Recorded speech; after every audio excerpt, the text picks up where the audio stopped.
ಎಲ್ಲರಿಗೂ ನನ್ನ ನಮಸ್ಕಾರ. ನೈನಸ್ ರೆಸಿಪೀಸ್ ಬಾಕ್ಸಿಗೆ ಸ್ವಾಗತ. ಇವತ್ತಿನ ರೆಸಿಪಿ ಮಸಾಲ ಟೀ ಹೇಗೆ ಮಾಡೋದು ಅಂತ ನೋಡೋಣ. ಈ ಚಳಿಗಾಲಕ್ಕಂತೂ ತುಂಬ ಚೆನ್ನಾಗಿರುತ್ತೆ, ತುಂಬಾ ಟೇಸ್ಟಿಯಾಗಿ ಸಹ ಇರುತ್ತೆ, ಹೆಲ್ತಿಗೆ ಸಹ ತುಂಬ ಒಳ್ಳೆಯದು.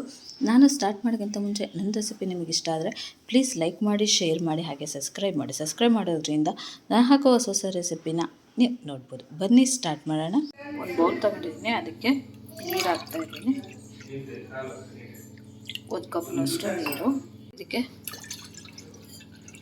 2 ಲೋಟದಷ್ಟು ನೀರು ಹಾಕಿ ನೀರು ಕಾಯ್ಕಿಟ್ಕೊಂಡು ಅದಕ್ಕೆ ಒಂದು ಟೀ ಸೋಸ ಇಟ್ಕೊಂಡು ಅದಕ್ಕೆ ಬಟ್ಟೆ ಹಾಕಿ 1 ಟೇಬಲ್ ಸ್ಪೂನು ಟೀ ಪುಡಿ, 2 ಟೇಬಲ್ ಸ್ಪೂನು ಸಕ್ಕರೆ,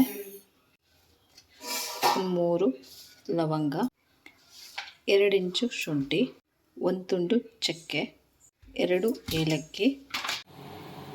ಇವಾಗ ಇದು ನೀರು ಕುದೀತಾ ಇದೆ. ಒಂದು ಲಿಡ್ ಕ್ಲೋಸ್ ಮಾಡಿಬಿಟ್ಟು ಚೆನ್ನಾಗಿ ಒಂದು 10 ನಿಮಿಷ ಇದನ್ನು ಕುದಿಸ್ಬೇಕು.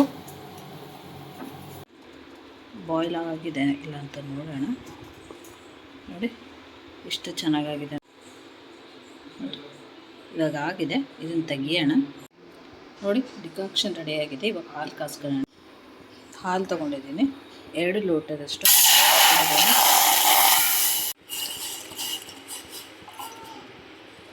ಇದು ಚೆನ್ನಾಗಿ ಕುದಿಬೇಕು. ಕುದಿಸೋಣ. ನೋಡಿ ಈ ಥರ ಕೈಯಾಡ್ತಾ ಇರಬೇಕು. ಈ ಥರ ಎತ್ತಾಕೋದ್ರಿಂದ ಟೀ ತುಂಬ ಟೇಸ್ಟಿಯಾಗಿರುತ್ತೆ. ನೋಡಿ ಹಾಲು ಚೆನ್ನಾಗಿ ಕುದ್ದಿದೆ. ಇದಕ್ಕೆ ಮಾಡಿಟ್ಟಿರುವಂತಹ ಡಿಕಾಕ್ಷನ್ ಹಾಕ್ತಾಯಿದ್ದೀನಿ. ಹಾಕಿ ಚೆನ್ನಾಗಿ ಕುದಿಸ್ಕೋಬೇಕು.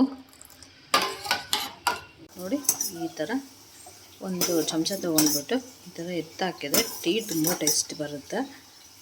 ಇವಾಗ ಇನ್ನು ಆಫ್ ಮಾಡೋಣ.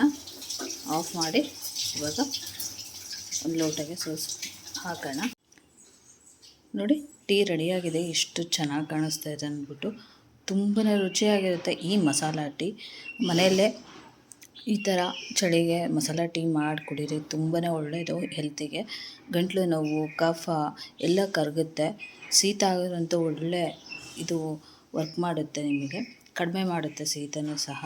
ನೀವು ಸಹ ಮನೇಲಿ ಒಂದ್ಸಲ ಟ್ರೈ ಮಾಡಿ ನೋಡಿ ಹೇಗಿತ್ತು ಅಂತ ನನಗೆ ಕಮೆಂಟ್ ಬಾಕ್ಸಲ್ಲಿ ತಿಳಿಸಿ. ನನ್ನ ರೆಸಿಪಿ ನಿಮಗೆ ಇಷ್ಟ ಆದರೆ ಪ್ಲೀಸ್ ಲೈಕ್ ಮಾಡಿ, ಶೇರ್ ಮಾಡಿ, ಹಾಗೆ ಸಬ್ಸ್ಕ್ರೈಬ್ ಮಾಡಿ. ಸಬ್ಸ್ಕ್ರೈಬ್ ಮಾಡೋದ್ರಿಂದ ನಾನು ಹಾಕೋ ಹೊಸ ರೆಸಿಪಿನ ನೀವು ನೋಡ್ಬೋದು. Thank you.